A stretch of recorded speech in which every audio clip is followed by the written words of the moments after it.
Hey PC fans, these are my optimized settings. We'll be testing the 5060 Ti versus the 9060 XT in Forza Horizon 6. So let's get started with native first, with the optimized settings. If you want to know how I get to this optimized settings, what is the difference, then check out my other video for the AMD GPU. I go into depth there, but if you don't care, these are the optimized settings. It looks just as good as the extreme settings, but you get quite a bit more performance without using upscaling. So let's get into it. So what should you look for? Well, first of all, the AMD card gets a little bit more FPS, but also uses a lot more energy, or a little bit more energy, which is not something I want. However, as you can see right now, it stutters. It stutters quite a lot, and I experienced that a lot while gaming, and it's really annoying. I don't. It's just this game, to be honest, but I like this game, so it's really a big deal to me.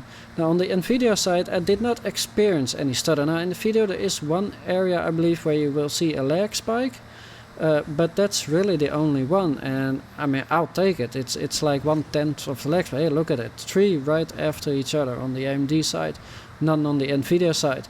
Another one, and it's just like that. I guess another one, guys. I just keep your eyes focused on the line. There's another one.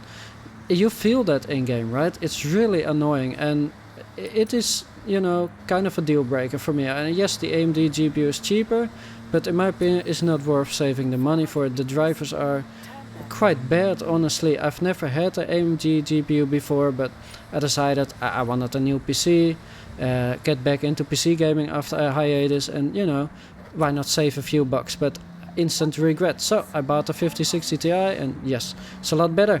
And it's not only better with stutter, we'll get into it later with upscaling. It is bad on the AMD side. Now, I don't want to bash AMD too much, but it is what it is. I'm gonna tell you the truth. I'm not sponsored by anyone, so I'll just show you. You saw another lag spike, here's another one.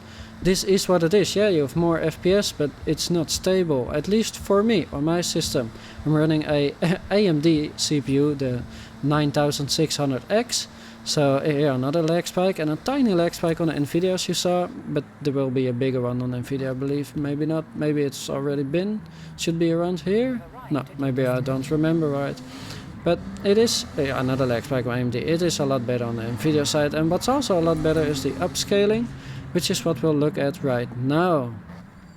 So here it is, DLSS quality versus FSR 4.1, and look at the difference, man. It's night and day. It's one big blurry mess on the FSR side. I really don't like it, and if you zoom even more, you lose a lot of detail. So how does DLSS compare to native with TA? Well, there you go. Native looks a little bit sharper, better, obviously, but you gain a lot of performance from the, you know, upscaling of DLSS or FSR, which we are seeing here. We are getting a lot more performance, but as you now know, the FSR image quality is significantly worse, and yes, you do notice it while playing. Maybe with YouTube compression you can't really appreciate it here, I don't know. I tried my best, but let me tell you, you do really notice it. It is one of the many reasons, and as you can see again, the frame, you know, spikes. It's one of the many reasons that I decided to buy a 5060 Ti, and you know, I'm actually going to sell the AMD GPU. More frame spikes, lag, as you can see on the AMD side.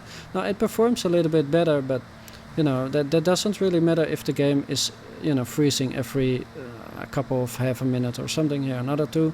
And sure, the Nvidia GPU also sometimes has a little bit of a frame drop here, frame freeze, but as you can see, here's one for instance, both had them, but it's not as many, which is already a lot better. Now I had many other issues with my AMD GPU. I mean, the drivers are kind of shit, to be honest. They are the software for the drives, it's terrible UI. It's terrible.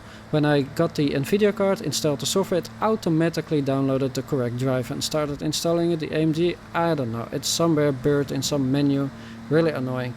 I have an ultra-wide monitor, it does not support 4040p normal, really annoying for a recorded video. I have to set up some, you know, dorky ass resolution. The Nvidia does it out of the box. It has recording, DLSS is better, ray tracing performance is significantly better. You know, I mean, I could go on. Honestly, there's another issue with the AMD GPU, that my monitor will not turn on when the PC is in sleep mode sometimes. I mean, about 10% of the time. And I, searched for a solution, but it turns out it's the AMD drivers. Then I was playing some older games and I get crashes, the AMD driver, or, I don't know what software is called it. It's a driver issue, error, critical error, and I'm just done. I just want a good game, play my game, and I always had nvidia, so I went back to nvidia. And now you know the difference in terms of FPS. Maybe you don't care about all those things I mentioned. Well, then good for you. You can save quite a bit of money with the AMD card, but it's honestly not for me. I hope to see you in the next videos, guys.